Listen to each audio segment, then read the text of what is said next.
50 రోజులని చంద్రబాబు నాయుడు ఎంత మంచి పరిపాలన అందిస్తే వైఎస్ జగన్మోహన్ రాష్ట్రంలో రాష్ట్రపతిని పాలన కావాలి, శాంతి భద్రతలు కరువైపు దౌర్జన్యం జరుగుతుందని చెప్పి మాట్లాడుతున్నారు. ఇది ఎంతవరకు వాస్తవం అంటారు? అవన్నీ పనికి మళ్ళీ సోది, అవన్నీ వేస్ట్ మాటలు.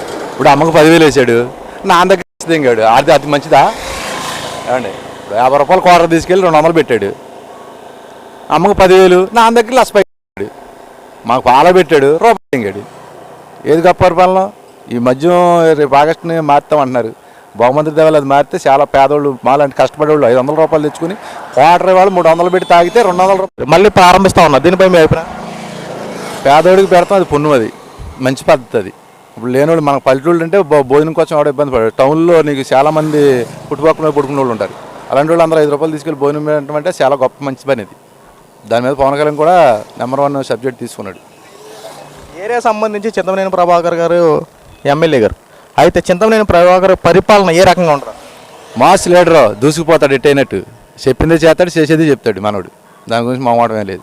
అన్నగారు మాకు తెలిసిన విషయం, మాట ఇస్తే ఆ మాట నెరవేర్చడానికి ఎంతవరకైనా వెళ్తారు చింతమనేని ప్రభాకర్ గారు అన్న విషయం మాకు తెలిసింది. అంతేకాకుండా సమస్య అంటే అక్కడికక్కడ తీరుస్తారని చెప్పి కూడా విషయం తెలిసింది. ఇది ఎంతవరకు నిజం అంటారు? 100% నిజం, అది కరెక్టే. ఆ మాట తీర్చేస్తాడు. మనకు కావాలనుకుంటే మటుకు అది కంపల్సరీ తీర్చాడు. లేదా ఆడు మనకు అవసరం లేదనుకుంటే మటుకు ఆయన కన్నెత్తి కూడా చూడడం. అది ఆ మెంటాలిటీ. రానున్న రోజుల్లో ప్రజలకి మంచి జరగాలంటే చంద్రబాబు గారు ఎటువంటి ఆదేశాలు తీసుకుంటే కొద్దిగా మంచిది అంటారు? దాని ఆదేశాలు పవన్ కళ్యాణ్ కూడా తీసుకుంటే బాగుంటుంది.